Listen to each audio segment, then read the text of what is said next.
ಇವತ್ತು ಕರ್ನಾಟಕ ಸರ್ಕಾರ ಕಬ್ಬು ಬೆಳೆಗಾರರಿಗೆ ನಿನ್ನೆ ಸುದೀರ್ಘ ಚರ್ಚೆ ಮಾಡಿ ಮುಖ್ಯಮಂತ್ರಿಗಳು ಪ್ರತಿ ಟನ್ನಿಗೆ 3,300 ರೂಪಾಯಿ ಪೇಮೆಂಟ್ ಮಾಡ್ತೀವಿ, ಇದರಲ್ಲಿ ಹಾರ್ವೆಸ್ಟಿಂಗು ಮತ್ತು ಕಟ್ಟಿಂಗ್ ಟ್ರಾನ್ಸ್ಪೋರ್ಟೇಷನ್ ಬಿಟ್ಟು ಅಂತ ಹೇಳಿದಾರೆ. ಇದನ್ನು ನಾವು ಕಬ್ಬು ಬೆಳೆಗಾರರೆಲ್ಲರೂ ಆತ್ಮೀಯವಾಗಿ ಸ್ವಾಗತ ಕೋರ್ತೀವಿ. ಅದೇ ದುರಂತ ಏನು ಅಂತ ಹೇಳಿದರೆ, ಕಲಬುರಗಿ ಜಿಲ್ಲೆಯಲ್ಲಿ ಇದು ಅನ್ವಯ ಆಗೋದಿಲ್ಲ ಅನ್ನೋ ಧೋರಣೆ ಇಲ್ಲಿ ಸಕ್ಕರೆ ಕಾರ್ಖಾನೆಗಳು ಮುಂದಿನ ದಿನ ತೆಗೆದುಕೊಳ್ಬಹುದು. ಅವ್ರು ಕಾರಣ ನೀಡ್ತಾ ಇದ್ದಿದ್ದು ಇಲ್ಲಿ ರಿಕವರಿ ಕಡಿಮೆ ಇದೆ, ಇಲ್ಲಿ 10% 10.5% ರಿಕವರಿ ಬರಂಗಿಲ್ಲ ಅಂತ ಹೇಳ್ತಾರೆ. ಇವತ್ತು ನಾನು ಕಬ್ಬು ಬೆಳೆಗಾರರಾಗಿ ನಾನು ಹೇಳ್ತೀನಿ, ಇಡೀ ಕಲಬುರಗಿ ಜಿಲ್ಲೆಯಲ್ಲಿ ಒಂದೇ ಒಂದು ಶುಗರ್ ಫ್ಯಾಕ್ಟ್ರಿ ಇತ್ತು, Aland sugar factory. Aland sugar factory cooperative ಇದ್ದಾಗ ಇಲ್ಲಿ 12.5-13% ರಿಕವರಿ ಬರ್ತಾ ಇತ್ತು. ಈಗ ನಮ್ಮ ಜಮೀನು ಒಂದೇ ಇದೆ, ನೀರು ಅದೇ ಇದೆ, ವಾತಾವರಣ ಸೇಮ್ ಇದೆ. ಈಗ ಯಾಕೆ 7.5-8% ಆಗ್ತಾ ಇದೆ? ಈಗ ಆ ಕೋಆಪರೇಟಿವ್ ಶುಗರ್ ಫ್ಯಾಕ್ಟ್ರಿ ಹೋಗಿ ಈಗ ಇಲ್ಲೆಲ್ಲ ಪ್ರೈವೇಟ್ ಶುಗರ್ ಫ್ಯಾಕ್ಟ್ರಿ ಬಂದಿದೆ.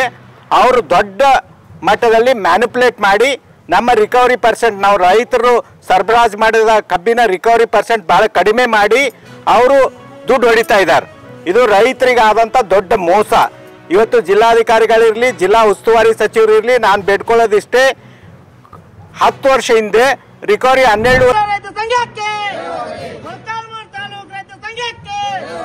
ರೈತ ಹೋರಾಟಕ್ಕೆ, ರೈತ ಚಳವಳಿಗೆ ಏನೇ ಬರಲಿ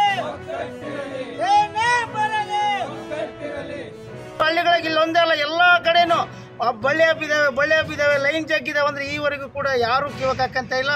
ಅದಕ್ಕೋಸ್ಕರ ಅಧಿಕಾರಿಗಳು ಎಚ್ಚೆತ್ತುಕೊಂಡು ರೈತರನ್ನ ಕೇವಲವಾಗಿ ಮಾತಾಡ್ದಂಗೆ ನಿಮ್ಮ ಜವಾಬ್ದಾರಿ ನೀವು ಕೆಲಸ ಮಾಡಿದ್ರೆ ನಾವು ಯಾಕೆ ಬರ್ತೀವಿ ಇಲ್ಲಿ? ನಾವು 5 ವರ್ಷದಿಂದ ನಾವು ಇಲ್ಲಿ ಇಲಾಖೆ ಮುಂದೆ ಬಂದಿಲ್ಲ. ಈಗ 1 ವರ್ಷ 2 ವರ್ಷದಿಂದ ನಮಗೆ ರೈತರಿಗೆ ಅನಾನುಕೂಲ ಆಗೈತೆ. ಕರೆಂಟ್ ಸರಿಗೆ ಬರ್ತಾ ಇಲ್ಲ, ಬಳ್ಳಿ ಹಬ್ಬಿದಾವೆ, ಎಲ್ಲ ಭೂಮಿಗೆ ಹೋಗುತ್ತೆ ಕರೆಂಟ್ ಅಂತ ಅವರೇ ವಿಜ್ಞಾನಿಗಳು ಹೇಳ್ತಾರೆ ಅಂತ ಹೇಳ್ತಾರೆ, ಆದ್ರೆ ಕೆಲಸ ಮಾಡ್ತಿಲ್ಲ. ಅದಕ್ಕೋಸ್ಕರ ಬೇಜವಾಬ್ದಾರಿ ಮಾತಾಡದಲ್ಲೇ ರೈತರ ಹತ್ರ ಸೌಜನ್ಯವಾಗಿ ನಡ್ಕೊಳ್ರಿ. ನೀವು ರೈತರ ಮಕ್ಕಳೇ, ನೀವೇನು ಫಾರಿನಿಂದ ಬಂದಿಲ್ಲ, ಅಮೇರಿಕದಿಂದ ಬಂದಿಲ್ಲ, ರಷ್ಯಾದಿಂದ ಬಂದಿಲ್ಲ. ನಾವು ನಿಮ್ಮನ್ನು ಕೇಳಕ್ಕೆ ಬರ್ತೀವಿ, ನೀವು ಆಯ್ತು ಮಾಡ್ತೀವಿ ಅಂದರೆ ಮುಗಿದೋಯ್ತು. ರೈತರನ್ನ ಬೇಕಾಬಿಟ್ಟಾಗಿ ಮಾತಾಡಬೇಡ್ರಿ. ರೈತರನ್ನೇನನ್ನ ನೀವು ದಂಗೆ ಎಬ್ಬಿಸೋದಾದ್ರೆ, ಇವತ್ತೇನು ಉತ್ತರ ಕರ್ನಾಟಕದಲ್ಲಿ ಕಬ್ಬು ಬೆಳೆಗಾರರು ಹೆಂಗೆ ದಂಗೆ ಎದ್ದಿದ್ದಾರೆ, ಒಂದಲ್ಲ ಒಂದು ದಿವಸ ನಮ್ಮ ಚಿತ್ರದುರ್ಗ ಜಿಲ್ಲೆಯಲ್ಲಿ ರೈತರು ಕರೆಂಟ್ಗೋಸ್ಕರ ದಂಗೆ ಎದ್ದೇಳ್ತಾರಂತ ನೀವು ಮಾತ್ರ ಮರಿಬೇಡ್ರಿ.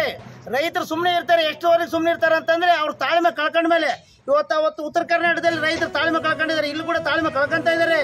ಅದಕ್ಕೋಸ್ಕರ ರೈತರನ್ನ ಸರಿಯಾಗಿ ನಡೆದುಕೊಂಡು ನಿಮ್ಮ ಕೆಲಸ ನೀವು ಮಾಡ್ರಿ ಅಂತ ಹೇಳ್ತಾ ನಿಮ್ಗೆ ಎಚ್ಚರಿಕೆ ಕೊಡಕ್ಕೆ ಬಂದಿದ್ದೀವಿ ನಾವು. ಅದಕ್ಕೋಸ್ಕರ ಇವತ್ತು ನಿಮ್ಮ ಕೆಲಸ ನೀವು ಮಾಡ್ರಿ. ನಿಮ್ಮ ಅಧಿಕಾರಿಗಳಿದ್ದಾರೆ, ನಿಮ್ಗೆ ಸಂಬಳ ಕೊಡ್ತಾರೆ, ನೀವೇನು